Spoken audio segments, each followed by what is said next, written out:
I'm Laura Desmond, the curator and educator here at the Frederick Remington Art Museum, and I want to welcome you to the 7th installment of our 9-part webinar series exploring the life and work of American sculptor Sally James Farnham. It's been about a year now since the Remington Museum opened its new exhibit dedicated to this important 20th century artist. And I want to give a shout out to Michael Reed, the researcher behind the Catalog Resonate project on Farnham and her work. And he's been my chief source of information and archival materials through the process of both curating the exhibit and developing these webinars. So I'm always very grateful for all of the groundbreaking work and vision that he's had in understanding the importance of this artist.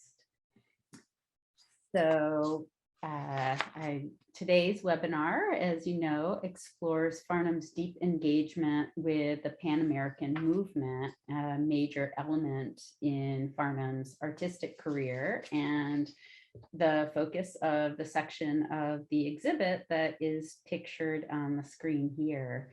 The Pan-American movement seeks to create, encourage, and organize cooperation and relationships among the many varied states of the Americas through diplomatic, political, economic, social, and in this case, artistic means.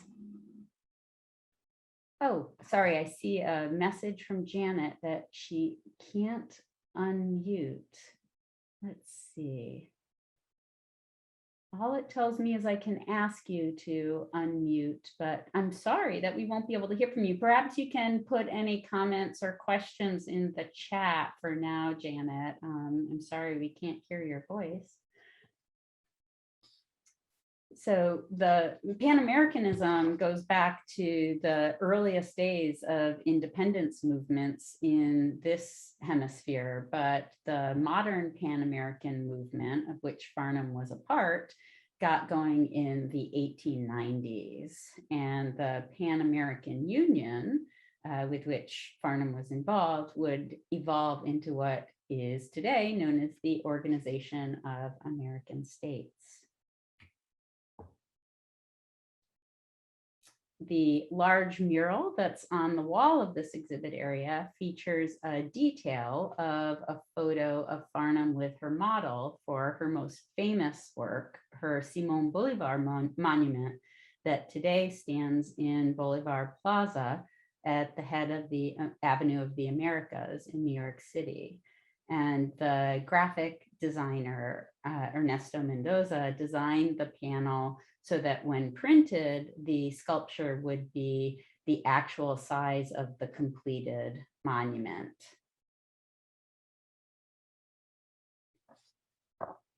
Here's the photo of Farnham with the model for her Bolivar monument, the photo from which the mural detail was taken. And I just love how dramatically it illustrates the scale of the monument with Farnham in her coveralls dwarfed beside the massive sculpture. The panel features also a photo from the day of the unveiling of the Bolivar monument and the image of a telegram sent to Farnham's daughter Julia at the time of Farnham's death in 1943. And those are both images that we'll return to later in the webinar. On the mural is reproduced a quote from an interview Farnham gave to the Brooklyn Daily Eagle in 1919. This past year, I've worn out 3 pairs of overalls in my studio work.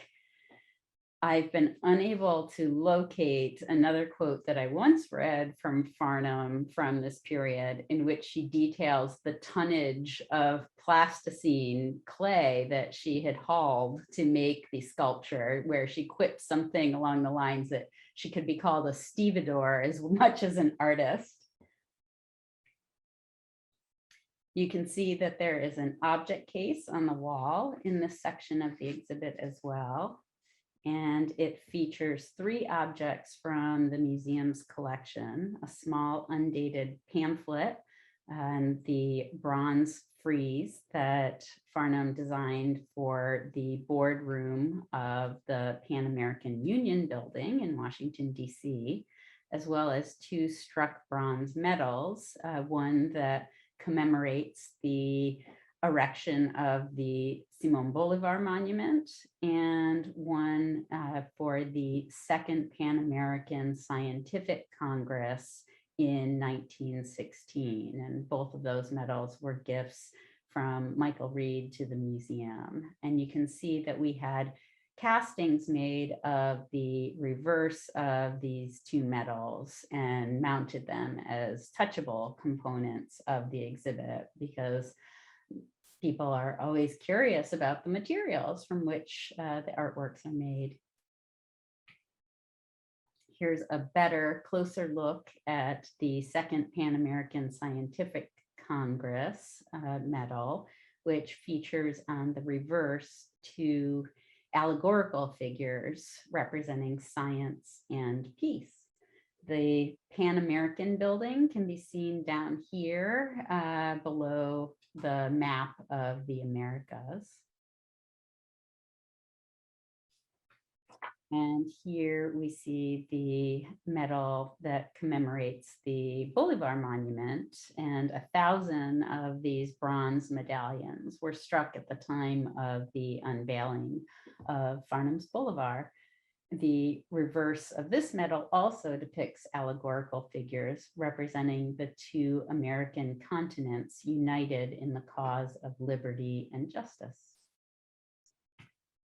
And I'm very excited to report that the museum has just acquired this silver casting of the Bolivar medal. Only 75 of them were produced as compared to 1,000 in bronze, and it arrived in the mail only yesterday. So you get the first look at this recent acquisition from the Remington Museum. And you can get some sense of Farnham's process in creating the medals from this archival image of the clay model of the medal. So you can see how it's executed at a large scale, allowing her to create those incredible details that we see in the medals. So turning to the broader array of Farnham's Pan American work, you might wonder how Farnham got her start in creating these Pan American works. To my knowledge, her earliest Pan American artwork was in fact a major commission to design the set of historical bronze panels that you see in these images. They were included in the new Pan American Union building in Washington, D.C. So prior to this, she had become friends with John Barrett, a diplomat who'd been US minister to several South and Central American countries before he became Director General to the Pan American Union, where he served for 14 years from 1907 to 1921. And the 2 of them met in Washington, D.C. when she was working on her portrait of Theodore Roosevelt. She later recounted that it was through Barrett that she was invited to submit sketches for the Frieze of the Discoverers, which is the name given to the set of 4 bronze friezes that you see in the images here. She surrounded herself with others with ties to South America, such as Robert Mulford, who is married to her childhood friend, Mary Ellen Dorwin, who was a mining agent who spent time in South America, and George Kuntz, the famous Tiffany mineralogist. And it seems likely that Farnham's family relationship to Elihu Root, then US Secretary of State, who'd been a close friend of her father, might also have facilitated her awareness of this project. But in any event, she was one of 2 women sculptors whose works were included in the new building the other being Gertrude Vanderbilt Whitney. Farnham's massive 4-part bronze frieze decorates the walls of the boardroom of the Pan American Union. Now it's the Organization of American States building, which was dedicated on April 26th of 1910. The panels are 33 inches high. The two at the sides are 25 feet long, and those at the end are 9.5 feet long. The commission elevated Farnham's status as an artist engaged with Pan American subjects and opened the door to numerous commissions. I'll walk through each of the panels one by one, but this fold-out page from the May 1910 bulletin of the International Bureau of the American Republics helps to give a sense of the groupings and the flow within them. The South American panel that you see at the top is located on the south wall, while the Mexican and Central American panel that you see on the bottom is located on the northern wall. On the east wall is the Brazilian panel, seen here center left, while the west wall displays the North American panel, seen here center right. Farnham did extensive research for these panels. She wrote, "Weeks were spent in poring over the fascinating old manuscripts at the Hispanic Society, days of wonder and delight at the Museum of Natural History with the priceless fragments of Inca garments that are treasured like jewels in a safe, and studying those marvelous examples of Aztec and Mayan art that carry so much of history in their grotesquely harmonious blending of intricate ornament, the monuments from Quirigua, Palenque, and Copan." The archives that we have show a lively correspondence between Farnham, Elihu Root, and John Barrett about the subjects for the panels. Farnham was aware that much of the history she represented was violent and bloody, and wrote to John Barrett of her panels, quote, "I've carefully refrained from battles and murder, and there's no suggestion of death in any of the panels. They are as peaceful as one can make warlike subjects." But clearly she was satisfied with her designs, writing to Barrett, quote, "The general ignorance of the American public on the subject of Latin America, past and present, is appalling. I trust my panels will, in a small degree, add to their enlightening.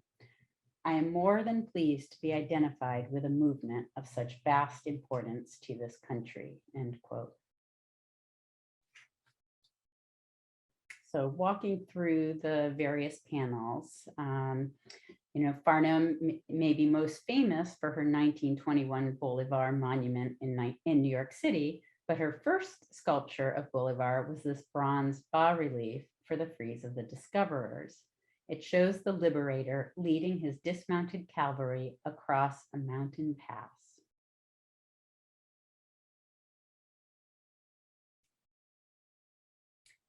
The 3 historical panels of the South American frieze are separated by a pair of doorways, the twisted columns of which borrow from 16th and 17th century Spanish architecture. Each doorway frames a stylized figure. This one depicts a llama driver wearing a poncho and with the Andes visible in the background. Farnham said this figure represented South American agriculture and transportation. The central panel represents Incan history and the conquest of Pizarro. Note the beautiful Mesoamerican face with sun headdress to the left of the scene of conquest, where a woman and child kneel before a decorated altar with a male figure raising a vessel toward the solar face. The top image, though clearer, shows only part of the panel, which can be seen in full on the bottom image. Here's Farnham's own description. An Indian face crowned with insignia of the sun and partly obscured by the drifting smoke from the altar, symbolizing the beginning, the ancient people, the aboriginal element.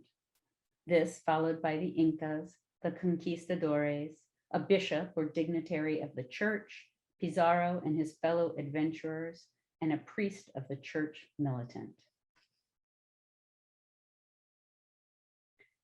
Dividing the second and third panels and corresponding with the llama driver is the gaucho, the vaquero or cowboy of the South American pampas, pictured in riding dress with his horse and holding the unique weapon known as the bolas in his hand. Although I can't quite make it out in the image, the description in Barrett's book says that the gaucho is, quote, companioned by his inevitable cigarette, end quote, which would be fitting since the same could be said of Farnham herself, who is often described and depicted with a cigarette in her mouth. Farnham indicated that the gaucho represented the cattle raising industry of South America. Farnham says that the right end panel shows, quote, San Martin leading his men to victory and freedom from the yoke of Spain, end quote. In particular, it represents the 1817 meeting of San Martin with Bernardo O'Higgins, one of Chile's founding fathers, at the Battle of Chacabuco. Today, Farnham's Bolivar Monument in New York City shares Bolivar Plaza with a monument to San Martin, along with Cuban activist and poet Jose Marti. On the west wall is a panel which depicts Samuel de Champlain meeting with the Algonquin and Huron leaders. The idea for a panel on Champlain seems to have originated with Elihu Root, who was passed along to Farnham by John Barrett. Root wanted to get Canada involved with the Pan American Union and thought that a panel dedicated to Champlain might assist. So art as diplomacy here. Farnham consulted with Frederick Remington about the clothing and accessories for the Huron and Algonquin figures in this panel.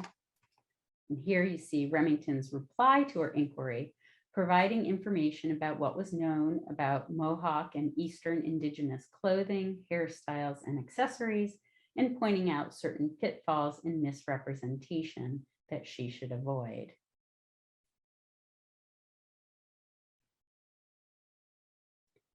Elihu Root also suggested the panel dedicated to Brazil could depict King John at Rio.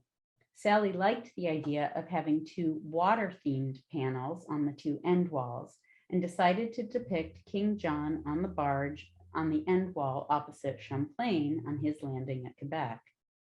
Farnham later counted among her treasures the correspondence between herself, Elihu Root, and esteemed Brazilian statesman Joaquim Nabuco regarding controversies surrounding the subject of the Brazilian panel. Farnham noted, this transference of the seat of an ancient monarchy to the New World was an event unique in the history of the American nations, an act at once making it impossible that Brazil should continue dependent upon Portugal and determining the special and peculiar course of Brazil's development.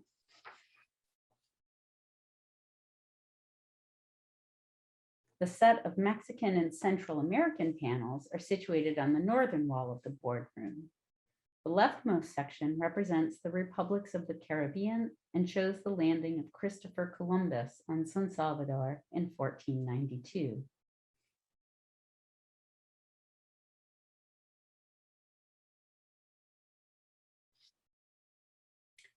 Just as the South American panels were divided by Spanish doorways framing symbolic figures, the Mexican and Central American panels are divided by figures framed by the famous Maya stelae from Copan, Honduras, and surmounted by the figure of the Quetzal.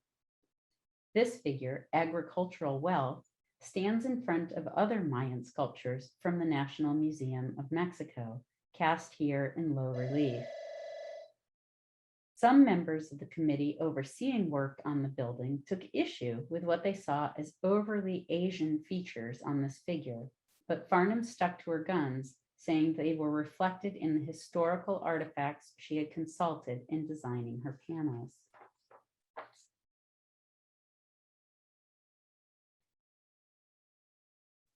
Farnham describes this panel as follows.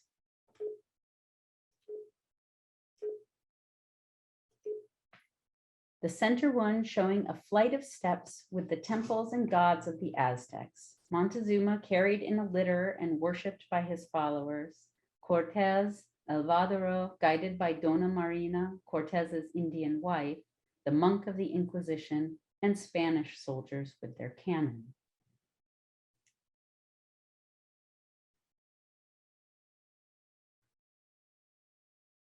Corresponding with agricultural wealth that divided the first two panels, this figure, mineral wealth, divides the central panel from the rightmost panel. The figure is similarly framed, but in this case, the figure is shown wrenching from the rock the mineral wealth for which the Americas were famous among European countries.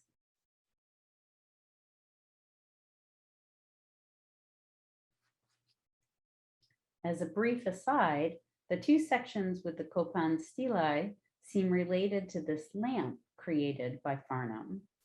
After the death of her ex-husband, Paulding Farnham, in 1927, Farnham sought the return of a Mexican or Mayan lamp from his estate. Foundry records show that a new one was cast in 1928.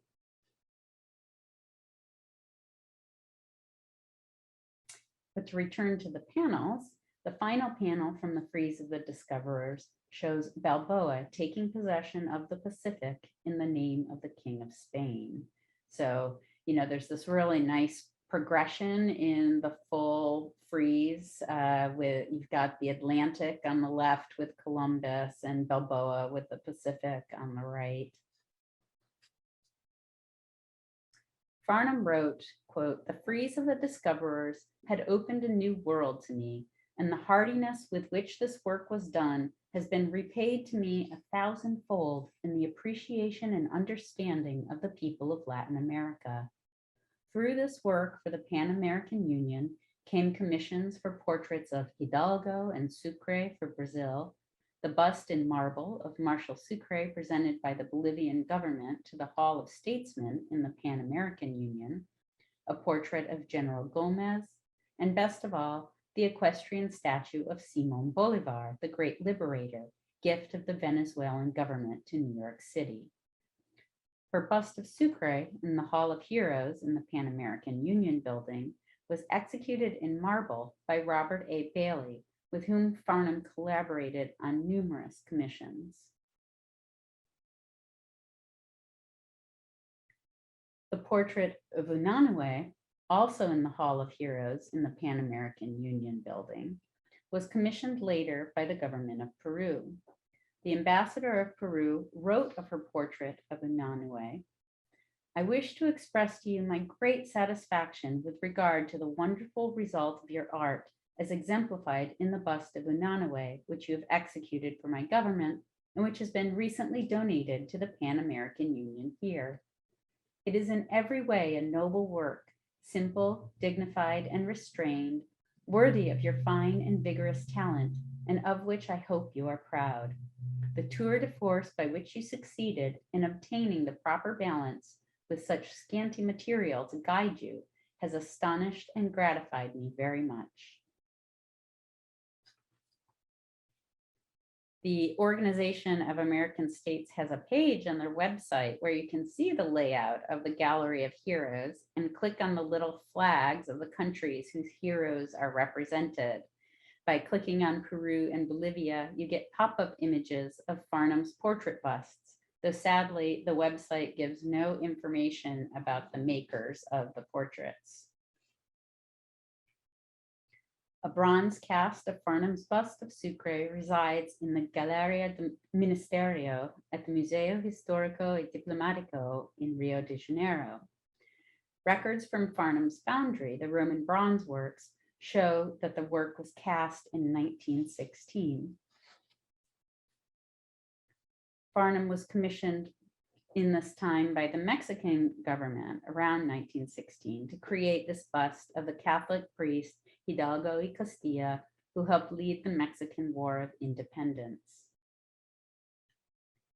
Like that of Sucre, a bronze cast of Farnham's bust of Hidalgo is located in the Galleria de Ministerio at Museo Histórico y Diplomático in Rio de Janeiro. Farnham's very first medal commission came in 1911 when the 21 nation states making up the Union of American Republics voted unanimously to award Andrew Carnegie with a special medal recognizing his contributions to the Pan-American cause and his purposeful work toward world peace.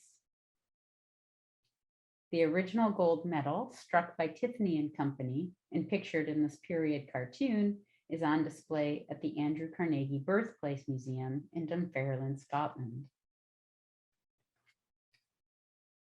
Farnham was commissioned in 1921 to create a plaque commemorating the centenary of the birth of Argentine soldier, writer, and statesman Bartolomé Mitre. It resides in the library of the Museo Mitre in Buenos Aires. This plaque was commissioned by the Panama Railroad Company to honor George Murison Totten, the chief engineer who oversaw the construction and completion of the first railroad across the Isthmus of Panama. A press clipping from 1925 notes the plaque's original location in the Balboa Heights, Panama train station. It's now located in the Museo del Canal Interoceánico de Panama in Panama City.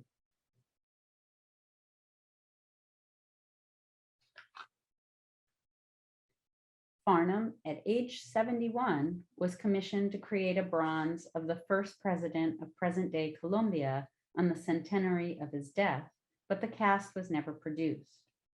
Of her model of General Santander, pictured here, the Annals of the Pan American Union in March of 1940 reports, the sketch shows the creative genius and the master hand of the craftsman able to infuse into marble and bronze the soul of the personage represented. We thus see in this sketch of Santander that the physical resemblance is animated by the virile intrepidity, the high thought, the sterling character, the disciplined intelligence, and the noble dignity of the man of law. The inspired sculptress has achieved her object in that the sketch symbolized the intellectual and moral talents that distinguished him rather than the arrogant figure of the hero. It is both a monumental and a biographical sketch. It is, in short, a work of art. I turn finally to what is likely Farnham's best known work, her monumental sculpture of Simón Bolívar, located in the Plaza Bolívar at the head of the Avenue of the Americas in New York City. It was Farnham's already extensive involvement with the Pan-American movement that brought her to the Bolívar project. She says that Santos Dominici, Minister Plenipotentiary of Venezuela to the United States, first suggested that she compete for the commission for this monument. In an article in the October 5th, 1919 Brooklyn Daily Eagle noted, her sex did not deter her from entering what might well have been an all-male contest for the best equestrian statue of the South American patriot. Her competitors were men, her judges men, and her final arbiters in Venezuela men, steeped in the tradition of the past that would look upon a woman's work as the industry of an idle hour.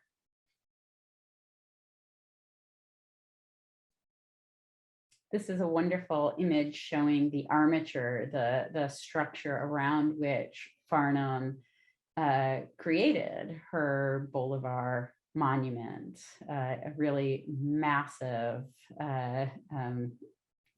undertaking. A detail I love in this photo of Farnham with her model is the large printed portraits of Bolívar tacked up on the wall, way up around the height of Bolívar's head. She wrote of her monumental portrait, quote, "The portraits of Bolívar are so many and vary so much in the main characteristics that after careful study and comprehensive reading of his life and achievements, I decided to portray him as I felt he must have been, virile, with a strength of mind and spirit that kept him undaunted to his purpose, beautiful, with the beauty acquired from breeding and love of beauty, a face and bearing that came from inflexible principle, Wisdom, kindliness, and humor he had, which must have carried him through many bitter moments, and the inevitable loneliness of the truly great of this world. His was the beauty of a blazing soul. This image shows Farnham with the monument in its original location on Central Park West near 83rd Street. The crowd at the April 19th, 1921 unveiling of the Bolivar Monument numbered in the thousands and included luminaries from foreign governments, the US Secretary of State, and President Warren Harding, who delivered an important policy address concerning cooperation among the American republics. And I'll say that the addresses delivered on this occasion are easy to find online and make for fascinating reading, especially today when there's so little Pan-American idealism.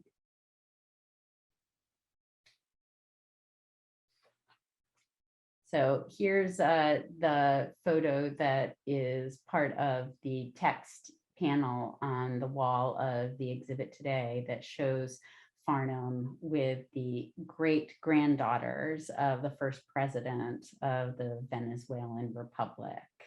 So she's up there on the stage with the giant flag about to be pulled that is covering the monument.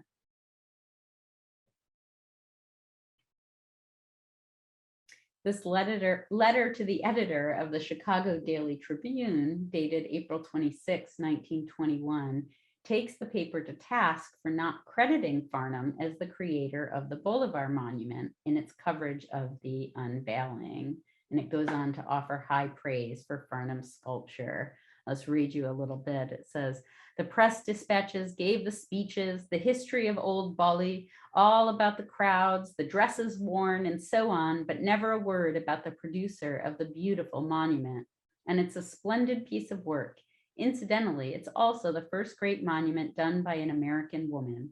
The award was made after a world competition in which all the big sculptors participated, and she won hands down. I can't speak for Bolivar's resemblance, for I never met the gent, but I do know horses, and the animal the old general bestrides is surely a beauty. But then Mrs. Farnham is a horsewoman of high degree herself, so it's no wonder she's given us the best horse of any of the bronze animals we see in New York, Washington, or Chicago. This image of Farnham's Bolivar, showing its original base, was included in the invitation to a special dinner in honor of the Minister of Foreign Relations and the Special Mission of Venezuela. Farnham and her cousin, artist Charles Shepard Chapman, collaborated on the design of the invitation. At the dinner following the unveiling, in honor of Venezuelan Foreign Minister and the Special Mission of Venezuela, Farnham was decorated with the Order of the Liberator, the highest order conferred by the Venezuelan government. The Venezuelan Foreign Minister placed his own ribbon and medal around Farnham's neck.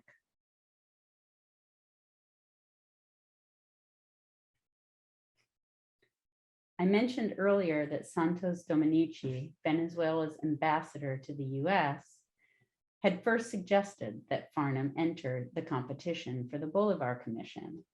The two became close personal friends in the years before her Bolivar was completed. In an April 1922 letter, Dominici ends by thanking her again for a gift that she had given him of a mate cup, once owned by Simon Bolivar. Michael Reed's tireless sleuthing discovered an auction catalog from the Anderson Galleries in New York City, which offered the Alvarado collection in March 1917, the year after Farnham was awarded the Bolivar Commission. The mate cup, once belonging to Bolivar, shown here, was one of the items in the auction catalog and is surely the gift that Dominici mentions. George McFarland's research files contain several letters between the two. That's Farnham and Dominici. In one letter, Dominici describes hand-delivering a smaller casting of the Bolivar monument to the First Lady, Florence Harding, saying, quote, "I'm very happy to tell you that she expressed herself in the most enthusiastic terms about your work. And among other things, she said, 'What pleases me most is that it is the work of a woman who put into its execution all her heart, all her soul.' Mrs. Farnham must have studied the life and personality of Bolivar in all their details in order to be able to produce a work like that." To which I replied that this was the case, to such an extent that Mrs. Farnham had told me that sometimes she was in love with Bolivar.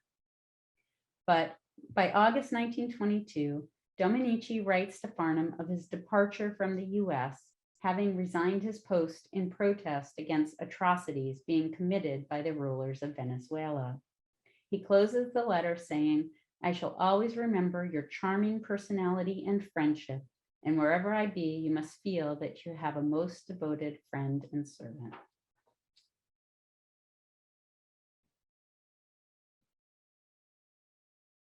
The monument was moved from its original location on Central Park West near 83rd Street to its present location in Plaza Bolivar at the head of the Avenue of the Americas in 1951, on the 30th anniversary of its original unveiling.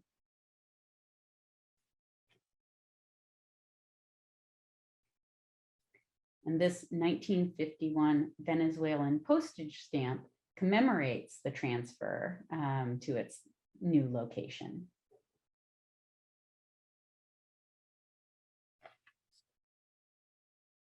And here's the monument in its present location with the base, a new base that was made when it was moved in 1951.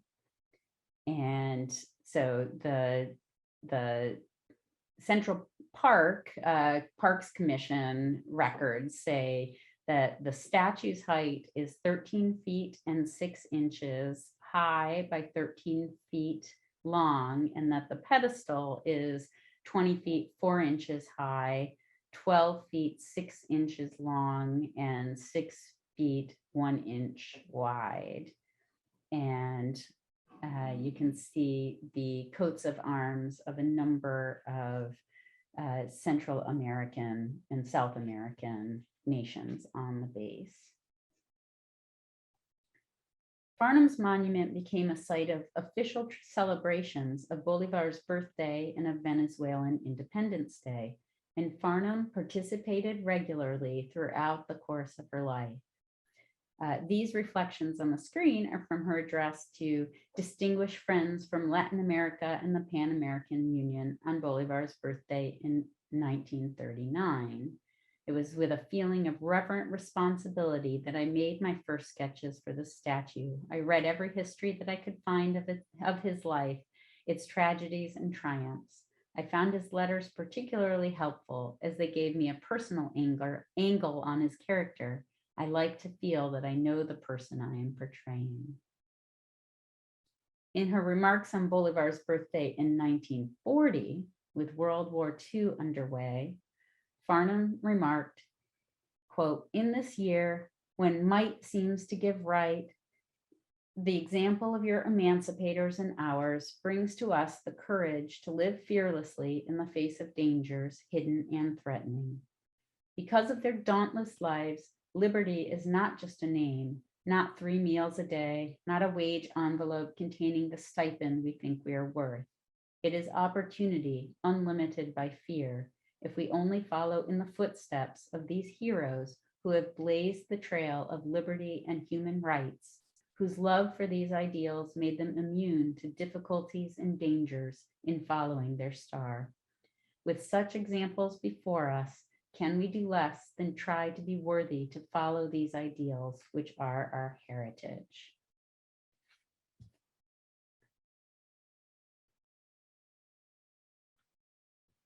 To close the presentation of Sally James Farnham's Pan-American work, I share with you a telegram sent upon her death to her daughter, Julia, from the Consuls General of Colombia, Venezuela, Peru, Ecuador, Bolivia, and Panama. Allow us to express to you and to all the members of your family our deepest sympathy on the passing of your distinguished mother, Sally Farnham, whose name will ever be associated with that of our great liberator, while his statue stands in Central Park as a symbol of liberty and of the unity of our continent. Stop. We knew of her high devotion to the glory of Bolivar and to the principles for which we fought.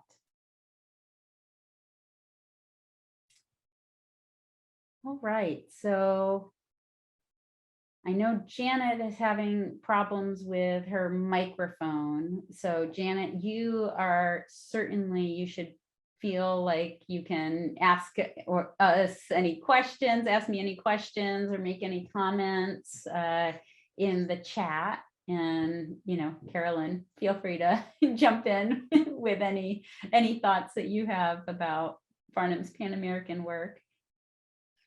Well, I hadn't realized, the depth and the extent of her involvement with the Pan American, I guess, what was it called before, the Organization of American States? Pan-American Union. Thank you. Yes. Yes. Yeah. So that was really astounding. It seemed like she got a commission from most countries to portray their leaders. So it's just interesting how an artist's career is kind of on a trajectory, and then, I mean, as actors can be typecast, and I don't mean that Farnham was typecast, but her name just seems to have become associated with the Pan American community in a way that I hadn't expected.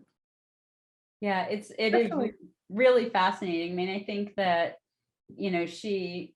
she talks about, as a kid, sort of playing the part of these great heroes, including Bolivar, like riding around on a broomstick pony and playing Bolivar. But, I think that I would love to learn more about her dad's friendship with Elihu Root, like to know how far back that went, and whether as a young woman she, was in conversation with him. But you're right that this sort of invitation to submit her sketches for the Pan American building in Washington did, just as she said, open up all of these possibilities, and it made her, I think, get more deeply involved than she would otherwise have been. I found just so fascinating that she went almost every year to these celebrations of Bolivar's birthday at the monument, and made some sort of remarks that it was not just an over and done thing, that she had this ongoing concern and interest for this project, that it was meaningful to her. Yeah, and it's hard not to get really involved with your subject, when you're working on them for so long. I mean, the monument is so huge that how long did it take her? I mean, kind of from It the was start. 4 years of work, I mean, and Right. World War I was going on through those years. So you can only imagine, there would have been additional challenges in terms of getting materials and so on during the war years. And there were several challenges in that period as well. There was a conflict about the studio space that she had rented, because she needed, of course, a much larger space to work in on such a huge sculpture, and she had there was a court case with the fellow that she was renting the studio from, and she had to disassemble and restart. I mean, there were all kinds of challenges. Was that in Long Island, that studio? No, it wasn't in Long Island. It was right in New York. Oh. Well, New York landlords were a pain even then. Right.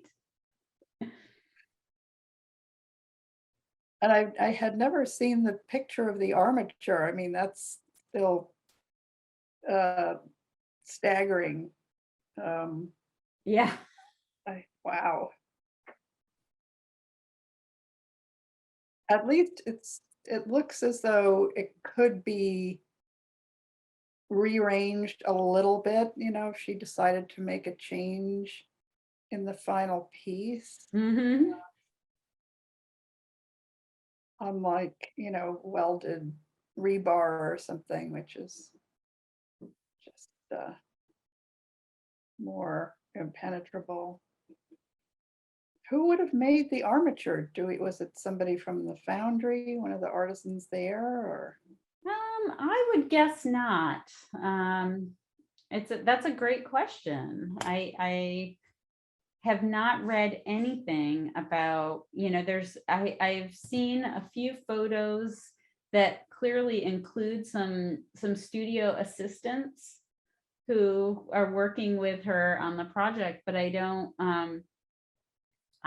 recall encountering any discussion of the armature. Everything dates to a later phase of construction, of development of the project, when the press would have been more interested, when it's recognizably Simon Bolivar taking shape, as opposed to earlier on. This is certainly the earliest production image that I ever saw.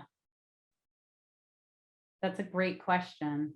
The article that this was in doesn't have any information really about it at all.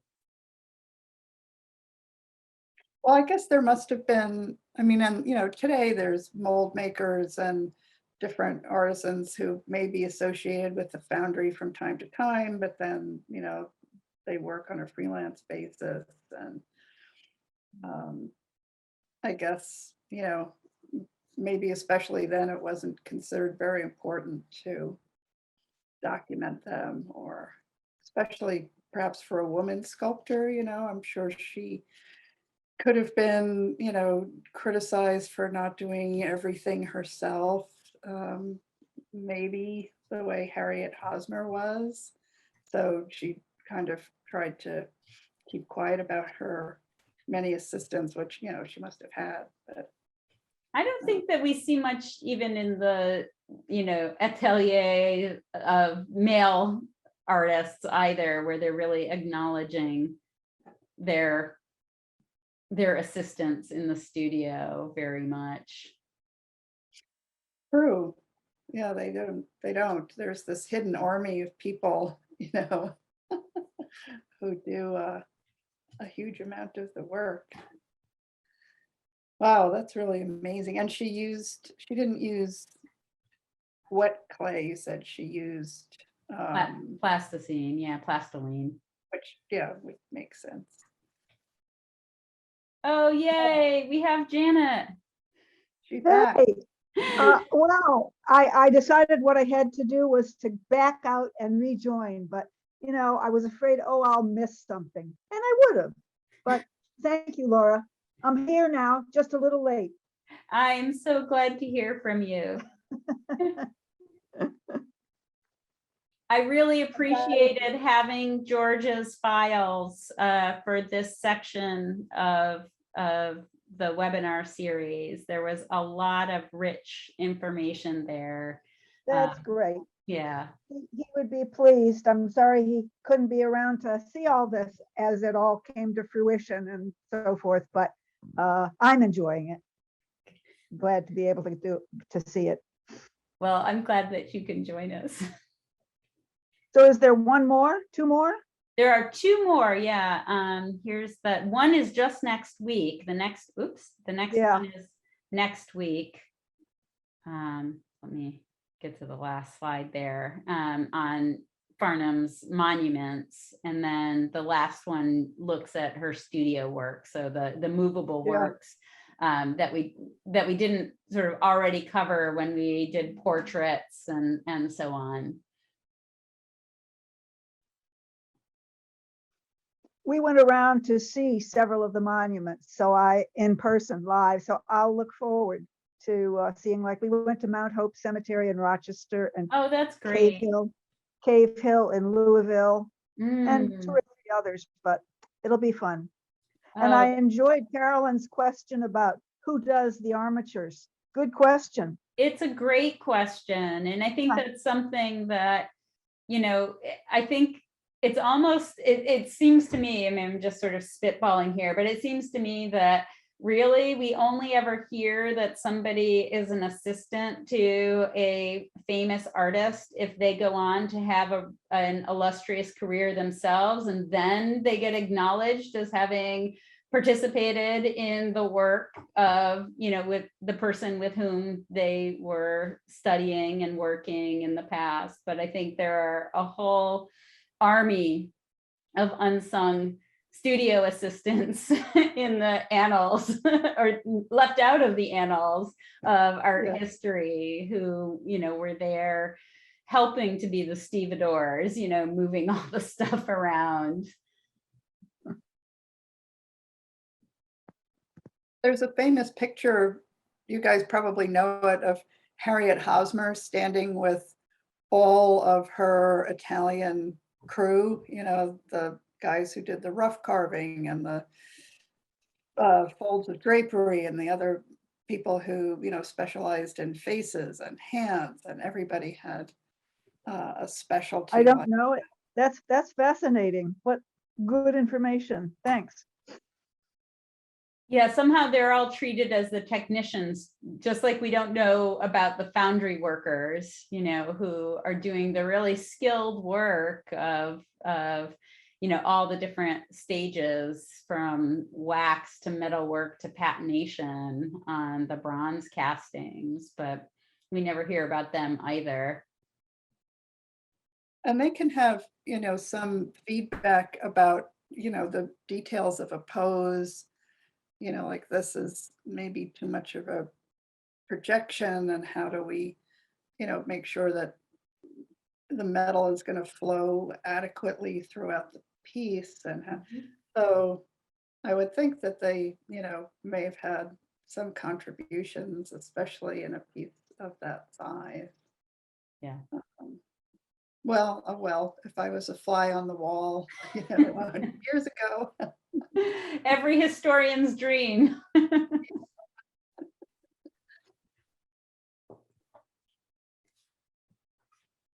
All right, any other thoughts on Farnham and Pan American work, or any of the specific works that you wanted to see again before we sign off for the day?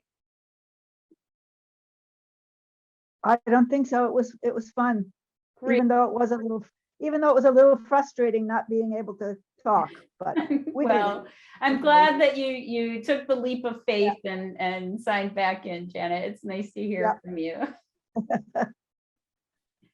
Great. Well, thanks so much. Yeah, thank you, Laura. Yep. I know you said, Carolyn, you might not be able to make it next week, but I hope to see you, Janet, a week from today. And Carolyn, the webinar will be recorded and stuck up on our webpage. So excellent. Thanks for doing this, Laura.